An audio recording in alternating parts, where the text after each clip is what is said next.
What is up, everyone? Circumflex here, bringing you guys another review of the Polish tanks. This time around, we're going to take a look at the 50 TP, the Tier 9 Heavy.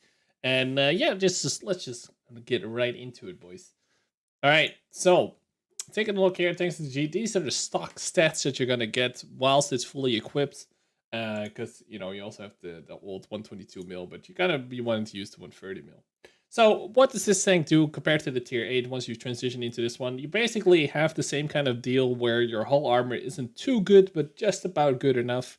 Same with the turret, and you'll actually have a bigger, meaner gun, but you'll lose some accuracy along the way, which I personally am not a big fan of, okay? Let me just come right out of the gates and say that I'm not really a big fan of these big guns with long reloads and horrible dispersion values.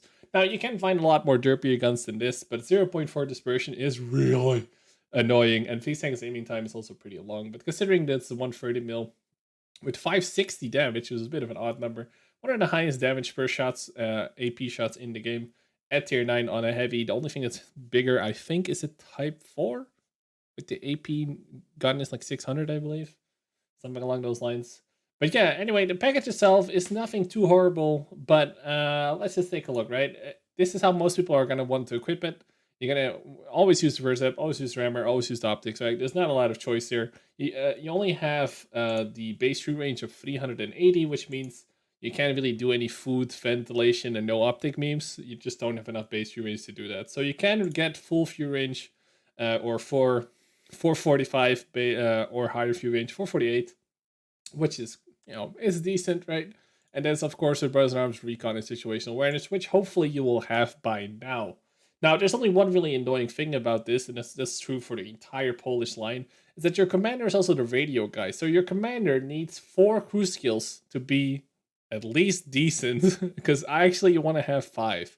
And the reason being is the commander needs to have Brothers in Arms, it needs to have Recon, it needs to have Situational Awareness, and it needs to have Sixth Sense, and it also would prefer to have repairs. So you gotta need a really good commander in all your Polish tanks for this same reason. So hopefully, as you've been grinding through them, you've been training up the commander with some boosters and stuff like this, because well, you're gonna need it to get some few range done, right?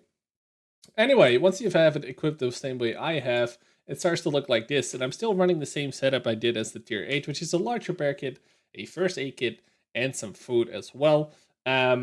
In my experience, I think I've played this tank for about 40 or so times. I haven't had a single fire, which more than enough tells me that it's a pretty nice tank to run food on.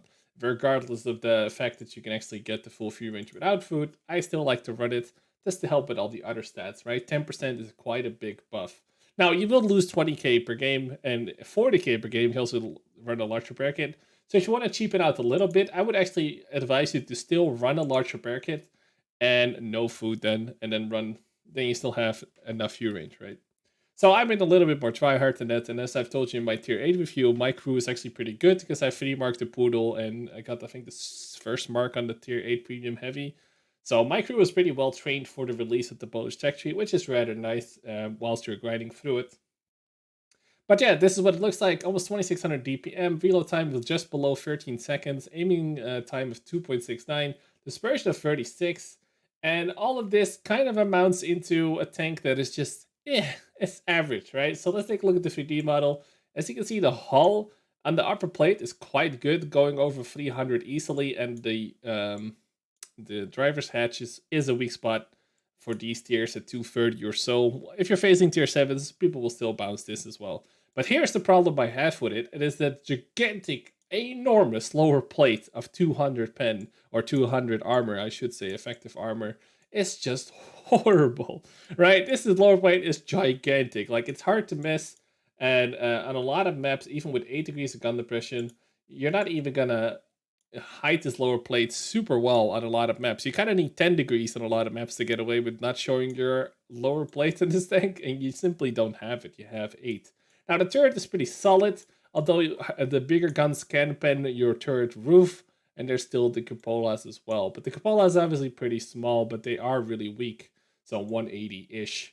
The other problem it has is that the side of the turret is gigantic and has practically no armor starting about here, which is shown by basically whatever sticks out here. After that is just free game. and pretty horrible. It's kind of like an M103 in that respect, that if you're not really looking at your enemies, they're gonna pen your side of your turret really easily.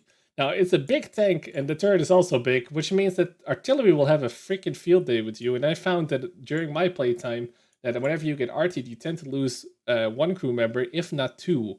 And if you're like me, you're on a first aid kit and not a a large version, you can only rest one, and that gets old really quickly. So it's a pretty damn good artillery target. It seems to be pretty fragile versus artillery, more so than some other tanks that have, for example, space armor or smaller turrets or, yada yada. So keep that in mind. The side armor is whatever. One thing also that is awkward is that you see this gigantic turret ring is also a weak spot on the side. But what I've also found happening is that you have some kind of like a shot trap going on where the hull will bounce, but it will bounce into the lower side of your turret. And I know you see these numbers here are really high, but I've had multiple shots hit me here and then go into the turret here, which is really annoying. And the most annoying thing about this tank, in my honest opinion, besides the gun, which is kind of an issue for me personally, is that the armor seems very sporadic at best. Where sometimes you're like, you know what, I'm gonna easily bounce this guy. I'm just gonna go in, bounce him, shoot him in the face, BG, GG. But a lot of the times you'll bounce shots, you'll be like, all right, I'm dead now, and then you'll bounce, and then you're like, all right, there's no way I'm not bouncing this, and then you just get penned. And on city maps and stuff like this lower plate is just a pain in the ass because it's so huge. It's a huge one, and it's not that well angled. Let's say like an E75 lower plate. So I found a lot of issues with the hull, but overall it's a pretty decent thing still. But anyway, enough of this. Let's jump into the game, boys. All right, so hello, brother tanks. Thank you. Anyway, we're here in El Khalouf with my favorite matchmaking, which is 5-10, either being the 10 or the 5. We are in the top 5 this time around, though. We're in El Khalouf, there's no artillery either, and we're just going to stroll on down to the brawling section of the map, basically. And this tank being not so fast as you can see with all my other compadres here, the 257 is going right ahead of me, the 110, the WZ-14 is way ahead of me. It's just not that fast, so having a map that usually has like one corner of the map where most of the fighting happens, kind of negates the issue that you have with the speed. So you can just do your business. And on this map, if you have got the pressure to some turret armor, it's just a really good map to fight on. T30s and stuff like that, they have really good games in this map as well. Because again, it's slow, but once you're there, you can do your business, right? So, this Coda just picked up the Pantera already, that's lucky. So, we're gonna be driving for like almost 2 minutes before we get to the area where we actually want to fight. And another thing I want to talk about really quickly is that the AP pen is 250 and the APCR is 303. And it's APCR, not heat, which is really nice. In the tier 10, spoiler alert, the tier 10 has heat instead of APCR with the same kind of pen values, which is really annoying. The HE, however, is 68 pen with 700 alpha, which is really nice to clean up some lower health targets that are, hold down like heavy tanks and stuff. But because the 130 mil and the alpha that we have does tend to give you those nice shots, like killing shots for the last 100 or so HP. So we checked the Emil, he gets shot by the T10 or the 49 as well. Got a little bit of tracking. And as you can see as well, my ammo layout is 14-14-2. And I found that the APCR was maybe a bit too much because I found myself running out of AP a couple of times. But it was okay all in all, as we get a super lucky shot into the T10. Basically the turret, either the turret roof or the cupola, I'm not quite sure there, but we get a super lucky shot there. And that's what you'll find with this gun. Having 0.4 base, gun values there, it's just such an annoying number. Like for me, it's not for me. Let me just say that, okay? I'm more of the more accurate guns with lower alpha is more for me than what this tier 9 is providing, or tanks like E100s and stuff like this. So yeah. It's okay, right? So here, we just see that basically the other flank is now going to die, right? The WZ just died, the T-44 is definitely going to die on his own. So we need to make things happen here. So I jump down in, hit the lower plate of the Polish tier A premium there. And now we're just going to go in. ST1 as well peeks out. He misses us completely, and we get a super lucky shot on the left side of his lower plate. Super lucky. And you'll see that with this gun, some games you will just have the most awesome RNG and you will hit so many ridiculous shots, and some games you will miss the easiest ones. And this game will be pretty much a perfect showcase of the gun itself. So you try and, you know, hit the cupolas, the 50 TP. I'm just trying to get my people going here, because even though there's a lot of resistance in front of us, we need to do something here. Because as you can see here on the right, that's just trouble. So we don't need any of that.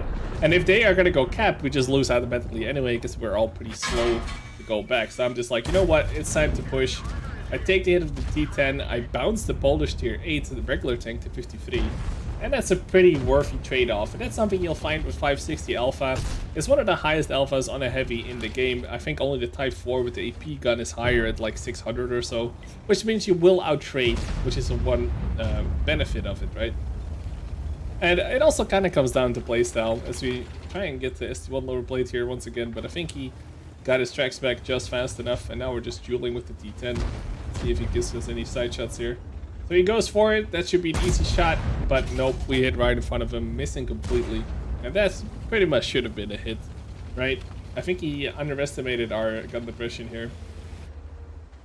So trying to make things happen. I kind of want to get to the 257 on my left, but I need to push back the T10 more before I do that. Now the 257 just dies, and the PTA shows up. And this is what I mean. Super easy hit, and it just hits the ground, does nothing. So if RNG is not in your favor in a day, then I would not recommend playing this thing, right?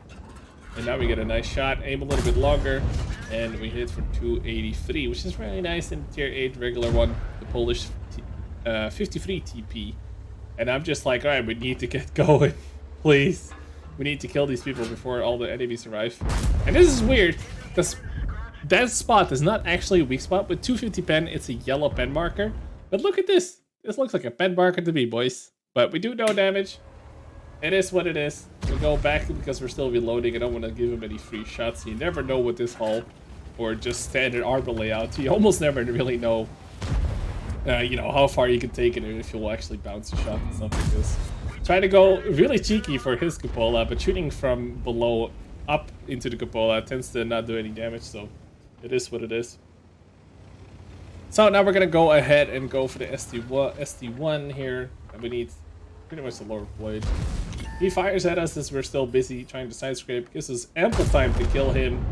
PTA just does nothing, kind of sits there, looks at his buddies like, oh fuck my life, I'm next. And then he's on 566 alpha, we have 560 alpha, so we could potentially one-shot him here, and hopefully we can make that happen. We shoot him in the lower plate. 516.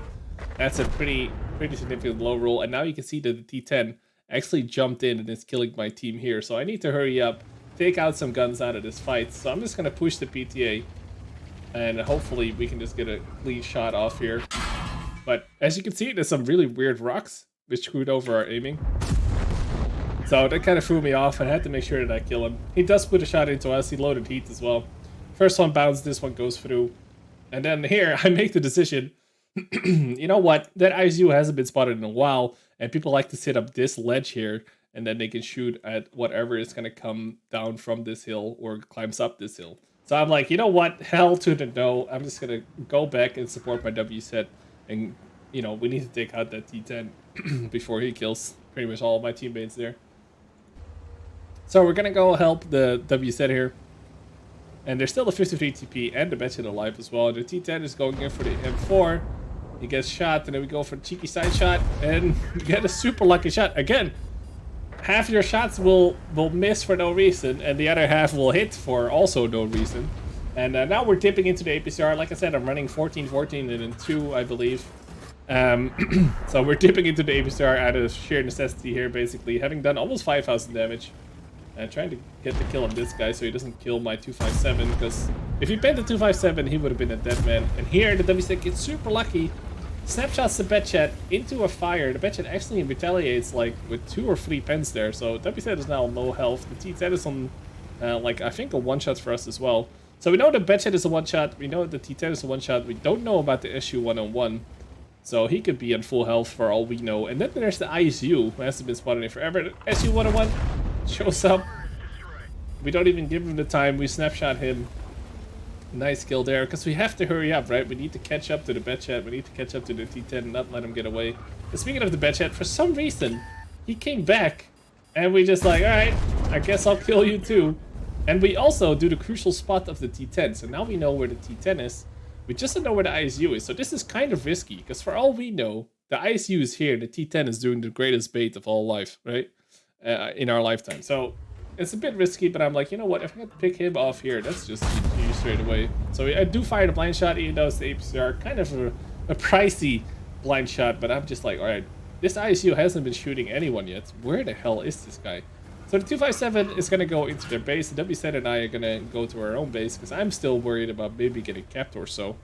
So I'm just going to go and see if I can find this ISU anywhere, and our tall, big turreted tank spots the T10 barely going downhill there, so we're just gonna go in. And you can see even downhill, man, this thing is just pretty slow, 35 kilometers an hour. We can only really snapshot the T10. There's no need to stand still here because you never know where the ISU is. And you just heard it, the ISU hit us on the left there. He didn't hit us, he missed us, but he hit really close to us. So now that you know the ISU is somewhere on my left, right? So I'm gonna already angle my tank a little bit that way, and I also want to catch up to the T10. So I'm just gonna be looking for this ISU now, see if we can spot him. And he bounces us with APCR, and then I'm like, alright, where's this guy? And I go forward a little bit, and actually manage to spot him, and then we get the unlucky, you know, RNG hits right above him instead of just onto him. But luckily the WZ is on point and is, you know, helping me out. And the 257 now knows, like, oh, this ISU is not looking at me. I'm gonna move in, he shoots him. I finally get my shot down as well, and that's our 6th kill that we pick up. Really nice teamwork here in the end. And a special shout out to the WZ. A lot of the time when people reach these low health pools, they tend to just, you know, shy away from combat entirely. And this WZ is playing a perfect second flag for the last half of the game here. So obviously with 1200 health, I can take 2 hits of a T10 and not die still. So I'm just gonna go in. I have a 257 on my left and a WZ behind me. So whatever this T10 does, I should be at an advantage. T10 comes up, and he bounces at us with the heat. So almost all the last shots that we took here were almost all heat or APCR gold shots and all that. But, you know, I've been shooting APCR as well out of pretty much necessity because I ran out of AP here. And again, awesome job by the WZ giving me some cover there. But yeah, let's just take a look at the post-game stats. Let's not forget that this time. So, yeah. Anyway, this was a first class only. It was not an ace, which kind of came as a surprise to me. At 1465, almost 1500 base XP, 6 medals, and 5500 damage done, 6 kills. We lost 14k, and that's after food and obviously the APCR in the end. And, you know, in matchmaking like this, you definitely don't need as much APCR. But it is what it is, man. It's still a pretty damn good game. The WZ played really well as well with 1100. And, you know, this probably is close to an ace. And it's always the case with new tanks like this that the ace requirements, unless they're really shit, right? Unless the tanks are really bad, then the ace requirements tend to be really high for the first couple of weeks, as the, let's say, the majority of people that play them tend to be a little bit better. And then later in, as the tech tree goes, you know, grows older and older and more people get access to it, the ace requirements tend to go down. So this is probably an ace in like a couple of weeks. But for now, it's a first class, probably really close to an ace. And this base XP wise, the best game I played before unlocking the tier 10. So, and I felt like it was a pretty good game to showcase the tank as well. So hopefully you guys enjoyed it. As just a final cliff notes here on the tank itself, I would rate it somewhere slightly above halfway in the list of tier 9 heavy tanks. But that's for me personally. If you're a big fan of the higher alpha, then you could probably rate it among some of the better tanks.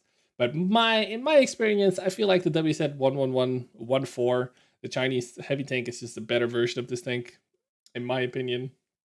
And I prefer playing that and the T10 over this tank easily, just because I'm more of a fan of the speed and stuff. And if I want more reliable armor, there's always the ST1, which I feel like has more reliable armor than this, while still having a fairly similar gun in a way, right?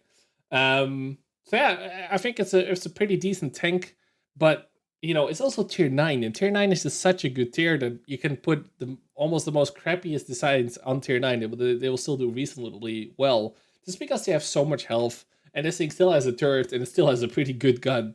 So it will always do pretty well, just because it's a tier 9, right? You're going to be stomping tier 7s and 8s in the face, and you can still hold your own against tier 10s.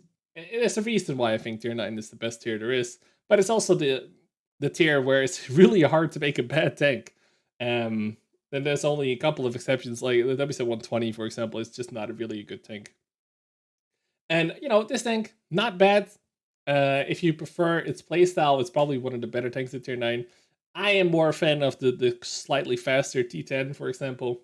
But all in all, not a bad tank. Definitely not as good as the tier 8 for me, tier for tier. I feel like the tier 8 is way more my jam, having a bit more maneuverability. And as you're playing the Polish tanks, I was kind of hoping I would get the tier 8 feeling again at tier 9. It just isn't there. It kind of transforms more into a little bit of a more derpy tank in every way possible. The hull armor, the turret armor, and the gun are all very derpy.